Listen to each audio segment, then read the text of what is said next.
नमस्कार। आज की हमारी जो चर्चा है वो शिक्षा पर है और हमारे पास जो सूत्र है ना वो एक ऐसा सवाल उठाते हैं जो मुझे लगता है हम सब ने कभी ना कभी महसूस किया है। हमारा education system engineers, doctors, managers मतलब प्रोफेशनल्स तो बेहतरीन बना रहा है, लेकिन क्या वो व्यक्ति भी बना रहा है? एक ऐसा इंसान जो खुद को जानता हो। ये सवाल आज के दौर में बहुत ज़रूरी हो गया है। और इसी से जुड़ा एक और विचार इन स्रोतों में मिलता है कि क्या सफलता कोई बनी बनाई चीज़ है, एक तरह का पैकेज जिसे बस हासिल करना है, हाँ, या फिर ये कुछ ऐसा है जिसे हर किसी को अपने अंदर से खोजना पड़ता है। बिल्कुल। और इसी नुक्ते पर, इसी पॉइंट पर ओशो का एक विचार आता है जो इस पूरी बातचीत की नींव है मुझे लगता है। वो कहते हैं शिक्षा जानकारी देती है लेकिन जागरूकता नहीं। मतलब इन्फॉर्मेशन तो मिल रही है पर वो अवेयरनेस कहाँ है? तो चलिए आज इसी फर्क को समझते हैं और देखते हैं कि हमारे सूत्र में कहाँ ले जाते हैं। हाँ, तो आज की इस बातचीत को हम कुछ हिस्सों में देखेंगे, ओशो के नज़रिए को ध्यान में रखते हुए। सबसे पहले हम ये समझने की कोशिश करेंगे कि करियर और हमारी असली पहचान के बीच ये तनाव ये है क्यों। फिर हम समाज में सफलता के उस बने बनाए टेम्पलेट पर बात करेंगे जो हमें बचपन से ही एक तरह से थमा दिया जाता है। और फिर स्कूलों में जो वो तुलना और कंपटीशन की संस्कृति है उस पर भी बात करेंगे। देखेंगे कि ये हमारी मौलिकता, हमारी इंडिविजुअलिटी को कैसे प्रभावित करती है। बिल्कुल। और अंत में इन सब धागों को जोड़कर ये जानने की कोशिश करेंगे कि इन स्रोतों के हिसाब से असली शिक्षा का मतलब आखिर हो क्या सकता है। ठीक है, तो इसे खोलना शुरू कर दें। सबसे पहले करियर और पहचान। मुझे याद है बचपन में जब भी कोई रिश्तेदार घर आता था तो पहला सवाल यही होता था, बेटा आप बड़े होकर क्या बनोगे? और मेरे पास मतलब 3 ही ऑप्शन होते थे जो मेरे पड़ोसियों के बच्चों के प्रोफेशन थे। ये तो हर घर की कहानी है। ये सवाल इतना आम है कि हम कभी रुक कर सोचते भी नहीं कि इसमें छिपा क्या है। ये सवाल आपके होने, आपके बीइंग के बारे में नहीं है, बल्कि कुछ बनने, बिकमिंग के बारे में है। आपकी पहचान आपके भविष्य के प्रोफेशन से जोड़ दी जाती है, इससे नहीं कि आप अभी इसी पल में कौन है। हाँ, और ये बिकमिंग की रेस ये तो कभी खत्म ही नहीं होती। पहले डॉक्टर बनो, फिर स्पेशलिस्ट बनो, फिर हेड ऑफ डिपार्टमेंट बनो। आप असल में कौन हैं ये सोचने का वक्त ही नहीं मिलता। और सोचिए किसी बच्चे से ये क्यों नहीं पूछा जाता कि तुम कौन हो, या हाँ, तुम्हें किस चीज में सबसे ज्यादा खुशी मिलती है, या तुम्हारी अपनी सबसे अलग बात क्या है। हाँ, ये इसलिए नहीं पूछा जाता क्योंकि ये सवाल उस सिस्टम के लिए, कह सकते हैं, खतरनाक हैं जिसे हम समाज कहते हैं। ये सवाल व्यक्ति को अंदर की ओर ले जाते हैं, जबकि सिस्टम चाहता है कि व्यक्ति बाहर की दुनिया में फिट हो जाए। इसीलिए जैसा कि सूत्र कहते हैं, ये सिस्टम हमें एक प्रोफेशन देता है, एक पहचान नहीं। और यहाँ ये समझना जरूरी है कि स्रोतों का मतलब ये बिल्कुल नहीं है कि इंजीनियर या डॉक्टर बनना गलत है। नहीं नहीं, बिल्कुल नहीं। समस्या तब शुरू होती है जब ये किसी का अपना जुनून, उसका अपना चुनाव न होकर सिर्फ एक सामाजिक दबाव का नतीजा हो। जब कोई इसलिए डॉक्टर बन रहा है क्योंकि परिवार में सब डॉक्टर हैं, या इसलिए इंजीनियर बन रहा है क्योंकि उसमें स्कोप ज्यादा है, तब वो व्यक्ति अपनी नहीं समाज की जिंदगी जी रहा होता है। लेकिन ऐसा क्यों है? मतलब समाज को इससे क्या फायदा कि मैं डॉक्टर बनूं या आर्टिस्ट? समाज को प्रोफेशन को पहचान से ज्यादा प्राथमिकता देने की जरूरत क्यों पड़ती है? शायद फायदा समाज का नहीं, सिस्टम का है। सोचिए, एक बड़े सिस्टम को, चाहे वो देश हो या कोई कॉरपोरेशन, उसे चलाने के लिए सबसे जरूरी क्या होता है? प्रिडिक्टेबिलिटी, अनुमान लगा पाने की क्षमता।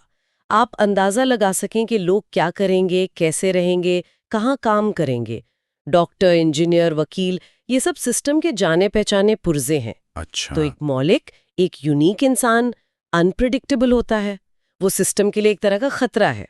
बिल्कुल। एक मौलिक व्यक्ति सवाल पूछेगा, वो नए रास्ते खोजेगा, वो शायद 9 से 5 की नौकरी छोड़कर पहाड़ों पर कविताएं लिखने चला जाए। अब ऐसे अनप्रिडिक्टेबल इंसान को सिस्टम कैसे मैनेज करेगा?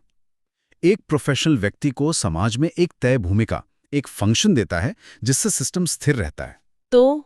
तो सिस्टम को ऐसे नागरिक चाहिए जो एक ढर्रे पर चले, और मुझे लगता है कि उस ढर्रे का नाम ही सफलता रख दिया गया है ना? वो एक फिक्स्ड टेम्पलेट जो सबके लिए बना है। आपने बिल्कुल सही पकड़ा। ये हमें सीधे हमारे दूसरे बिंदु पर ले आता है, सफलता का वो फिक्स टेम्पलेट। हमारे सूत्रों में इसका बहुत साफ वर्णन है। अच्छी नौकरी, अच्छी सैलरी, शादी, घर, गाड़ी और एक सुरक्षित जीवन। यही सफलता का मानक है, एक ऐसा टेम्पलेट जो पीढ़ी दर पीढ़ी सौंपा जाता है। और इसे ही समझदारी या प्रैक्टिकल होना कहा जाता है। जो इस टेम्पलेट से बाहर जाने की कोशिश करता है उसे रिस्की या अव्यावहारिक मान लिया जाता है। अगर कोई कहे कि उसे म्यूजिशियन बनना है या फिलोसोफर बनना है या शायद जीवन का अर्थ खोजने के लिए एक मेडिटेटर बनना है, तो समाज का पहला रिएक्शन होता है, अरे इससे घर कैसे चलेगा? क्योंकि ये रास्ते प्रिडिक्टेबल नहीं है। एक आर्टिस्ट की सफलता की कोई गारंटी नहीं है। एक राइटर कितना कमाएगा ये तय नहीं है। ये रास्ते अनिश्चितता से भरे हैं, और जैसा हमने अभी बात की, सिस्टम को अनिश्चितता पसंद नहीं है। सिस्टम को ऐसे लोग चाहिए जो उसके पहियों को घुमाते रहें, ना कि ऐसे जो रुककर पूछे कि ये गाड़ी जा कहाँ रही है। तब उसे एक डिस्टर्बेंस या एक बग की तरह देखता है। एक हद तक हाँ। यहाँ जो बात आकर्षक है वो है सिस्टम की स्थिरता की गहरी चाह। सूत्र यही बताते हैं कि मौलिकता और व्यक्तित्व अपने साथ अनिश्चितता लाते हैं। एक मौलिक व्यक्ति स्थापित नियमों को चुनौती दे सकता है, वो भीड़ से अलग चलेगा, इससे सिस्टम में एक हलचल पैदा हो सकती है। इसलिए अगर हम इसे बड़े चित्र से जोड़ें तो ये सिर्फ शिक्षा के बारे में नहीं है, बल्कि ये इस बारे में है कि समाज कैसे काम करता है। मतलब हमें सवाल करने के लिए नहीं, बल्कि अनुसरण करने के लिए ट्रेन किया जाता है। बिल्कुल, बचपन से ही सिलेबस फॉलो करो, टीचर्स की बात फॉलो करो, समाज के नियम फॉलो करो।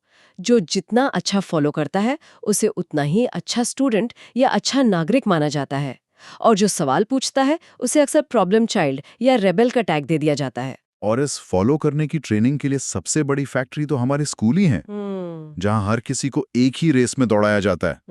ये हमें हमारे तीसरे बिंदु पर लाता है, तुलना की फैक्ट्री। स्कूलों में ग्रेड्स, रैंक्स, फर्स्ट आना, सेकंड आना, ये पूरी संस्कृति ही तुलना पर, कंपैरिजन पर आधारित है। हाँ, शिक्षा का पूरा ढांचा ही एक प्रतियोगिता है, एक कंपटीशन की तरह बना दिया गया है। हर बच्चे को ये सिखाया जाता है कि उसे दूसरों से आगे निकलना है। उसकी सफलता इस बात से तय होती है कि उसने कितने लोगों को पीछे छोड़ा। इस पूरी प्रक्रिया में, जैसा कि सूत्र बताते हैं, कोई ये नहीं सिखाता कि अपने भीतर कैसे उतरना है। दूसरों से आगे निकलने की होड़ में खुद से मिलने का मौका ही नहीं मिलता। और यहीं पर ओशो का एक और शक्तिशाली कथन आता है। वो कहते हैं, शिक्षा का उद्देश्य तुलना नहीं, चेतना होना चाहिए। जब मैंने ये पहली बार पढ़ा तो मुझे लगा कि इन 4 शब्दों में पूरी समस्या और उसका समाधान दोनों छिपा है। ये बहुत गहरी बात है। जब हम चेतना यानी कॉन्शियसनेस की बात करते हैं तो इसका मतलब है अपने प्रति जागरूक होना। मैं कौन हूँ, मेरी स्वाभाविक प्रतिभा क्या है, मुझे सच में क्या करना पसंद है, मेरे विचार और भावनाएं कहाँ से आ रही हैं। लेकिन हमारा सिस्टम इन सवालों को कोई जगह नहीं देता। वो बस एक ही सवाल पूछता है, तुम शर्मा जी के बेटे के मुकाबले कहाँ खड़े हो। और जब कोई बच्चा लगातार इसी तुलना के माहौल में जीता है तो जाहिर है कि उसकी अपनी मौलिकता दब जाती है। वो नहीं बनता जो वो बन सकता था, बल्कि वो बनने की कोशिश करता है जिसे समाज बेहतर मानता है।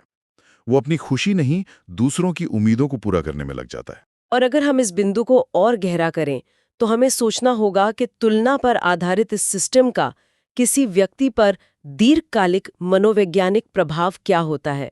सूत्र ये इशारा करते हैं कि इससे व्यक्ति की पहचान पूरी तरह से बाहरी मानकों पर निर्भर हो जाती है। उसका आत्ममूल्य, उसका सेल्फ वर्थ इस बात से तय होता है कि दूसरे उसके बारे में क्या सोचते हैं। मतलब उसकी अपनी कोई स्वतंत्र पहचान विकसित ही नहीं हो पाती। वो एक थर्मोमीटर की तरह हो जाता है जो हमेशा कमरे का तापमान बताता है, लेकिन कभी खुद को गर्म या ठंडा नहीं कर सकता। उसका मूल्य हमेशा बाहर से तय होता है।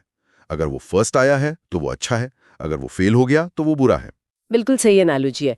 उसका अपना आंतरिक मूल्यांकन केंद्र, उसका इनर कॉम्पस कभी विकसित ही नहीं होता, और ऐसा इंसान जीवन भर दूसरों से अनुमोदन, अप्रूवल खोजता रहता है। पहले माता पिता से, फिर शिक्षकों से, फिर बॉस से और फिर समाज से। वो कभी भी अपने भीतर से यह महसूस नहीं कर पाता कि मैं जैसा हूँ अपने आप में पूरा हूँ। ये तुलना का जहर है जो हमारी शिक्षा प्रणाली की जड़ों में बैठा है। तो ठीक है, हमने समस्या की जड़ को तो समझ लिया। सिस्टम प्रोफेशन पर जोर देता है, सफलता का एक टेम्पलेट थमा देता है और तुलना की फैक्ट्री चलाता है। तो इन सब का मतलब क्या है? अब समाधान की ओर बढ़ते हैं। असली शिक्षा क्या है इन सूत्रों के मुताबिक? हाँ, क्योंकि सिर्फ समस्या की बात करना काफी नहीं है। हमारे सूत्र समाधान का एक रास्ता भी दिखाते हैं, और ये रास्ता उतना जटिल नहीं है जितना क्रांतिकारी है।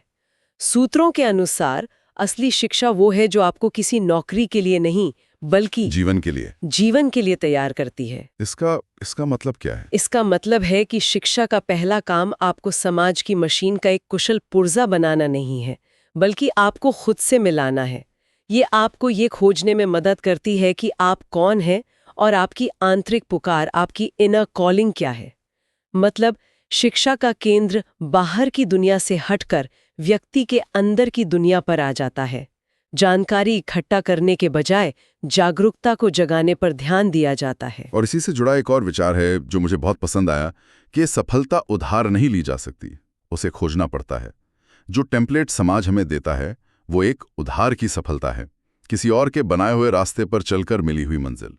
शायद आप उस मंजिल पर पहुंच भी जाएं, लेकिन वहां पहुंचकर आपको खालीपन महसूस हो सकता है। क्योंकि वो आपकी मंजिल थी ही नहीं। असली संतुष्टि और अर्थ तब मिलता है जब कोई अपना रास्ता खुद बनाता है, अपनी सफलता खुद खोजता है, भले ही वो दुनिया की नज़र में छोटी क्यों न हो। एक खुश माली एक दुखी सीईओ से ज्यादा सफल है। ये है असली शिक्षा का सार। तो अगर हम पूरी चर्चा का सार निकालें तो हमारे सामने दो रास्ते उभर कर आते हैं। एक है पहले से तय सफलता का रास्ता, जो सुरक्षित है, आरामदायक है और जिसमें समाज की स्वीकृति है। ये रास्ता आराम देता है, लेकिन शायद अर्थ नहीं। और दूसरा रास्ता है खुद खोजी हुई सफलता का। ये रास्ता अनिश्चित हो सकता है, इसमें समाज की आलोचना हो सकती है, चुनौतियां हो सकती हैं, लेकिन ये जीवन को एक गहरा अर्थ और एक अनूठी संतुष्टि देता है। और शिक्षा का काम है हमें दूसरे रास्ते के लिए तैयार करना, पहले के लिए नहीं। और यहीं पे ओशो का वो अंतिम और सबसे महत्वपूर्ण विचार आता है जो इस पूरी बातचीत को एक निष्कर्ष देता है। वो कहते हैं, सच्ची शिक्षा वो है जो तुम्हें तुमसे मिलाए। इससे बेहतर तरीके से इसे कहा नहीं जा सकता। एक ऐसी शिक्षा जो आपको दुनिया की भीड़ में खोने के बजाय आपको आपके अपने केंद्र में स्थापित करे, जो आपको बताए कि आपकी अपनी एक अनूठी जगह है, एक अनूठा गीत है जिसे सिर्फ आप ही गा सकते हैं, और उस गीत को खोजने में आपकी मदद करना ही शिक्षा का असली काम है। तो अंत में सबसे बड़ा सवाल ये नहीं है कि आप क्या बने, एक डॉक्टर, एक इंजीनियर या एक मैनेजर, बल्कि सबसे बड़ा सवाल ये है कि क्या आप खुद बने? क्या आप वो इंसान बन पाए जो आप असल में हो सकते थे, अपनी पूरी क्षमता के साथ? और इसी विचार के साथ हम सुनने वालों के लिए एक सवाल छोड़ना चाहेंगे। इन सभी सूत्रों के विचारों पर आधारित एक सवाल जिस पर वे सोच सकते हैं। अगर शिक्षा का ढांचा सच में किसी व्यक्ति को खुद से मिलाने के लिए बनाया जाता, तो आज हमारे स्कूल, हमारी परीक्षाएं और करियर के बारे में हमारी समझ कैसी दिखती? यह एक बहुत शक्तिशाली सवाल है। अगर यह चर्चा सोचने पर मजबूर कर रही है, तो इसे दूसरों के साथ, खासकर उन छात्रों और अभिभावकों के साथ साझा करने पर विचार करें जो इस सिस्टम के दबाव को महसूस कर रहे हैं।